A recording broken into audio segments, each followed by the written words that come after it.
రాష్ట్ర బీజేపీ అధ్యక్షుడిగా రామచంద్రరావు నామినేషన్ దాఖలు చేశారు. తాజా వివరాలను మా ప్రతినిధి జ్యోతి కిరణ్ ప్రత్యక్ష ప్రసారం ద్వారా అందిస్తారు.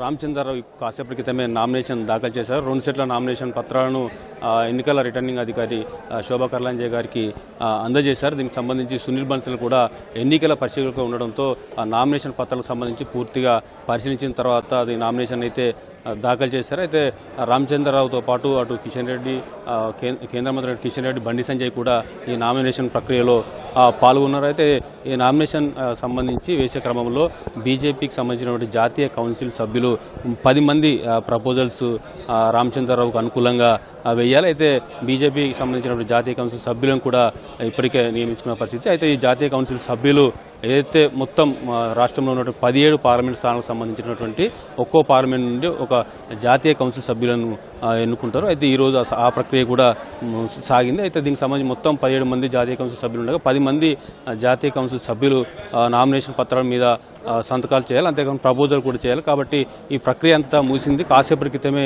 రామచంద్రరావు నామినేషన్ అయితే దాఖలు చేశారు. మరి కాసేపట్లో ఆ నామినేషన్ల గడువు కూడా ముగుస్తుంది. ఏదైతే మధ్యాహ్నం 2 గంటల నుంచి 4 గంటల వరకు కూడా సమయం ఉంది. 4 గంటల తర్వాత 4 గంటల నుంచి మళ్ళీ 5 గంటల మధ్య ఎవరైనా ఒకవేళ ఏదైతే నామినేషన్ ఇట్లా వేస్తే వాటిని ఉపసంహరించుకునేందుకు 4 గంటల నుంచి 5 గంటల వరకు సమయాన్ని అయితే ఇచ్చారు. అయితే ఇప్పటివరకు అయితే ఒక రామచంద్రరావు మినహా ఎవరైతే నామినేషన్ అయితే దాఖలు చేసిన పరిస్థితులు అయితే రాజాసింగ్ రాష్ట్ర అధ్యక్ష పదవికి తాను కూడా నామినేషన్ వేస్తానని చెప్పినప్పటికీ దిశగానైతే ఇప్పటివరకు అయితే నామినేషన్ అయితే దాఖలు చేసి బీజేపీ రాష్ట్ర కార్యాలయానికి కాసేపటి క్రితమే రాజాసింగ్ కూడా చేరుకున్నారు. నామినేషన్ వేస్తారని కూడా ఒక ఉత్కంఠ అయితే నెలకొంది. ఇప్పటివరకు అయితే రాజాసింగ్ నామినేషన్ సంబంధించినటువంటి ఎటువంటి సమాచారం అయితే లేదు. అయితే రాజాసింగ్ నామినేషన్ వేయకపోతే మాత్రం కేవలం ఒక రామచంద్రరావు మాత్రమే బరిలో ఉంటారు.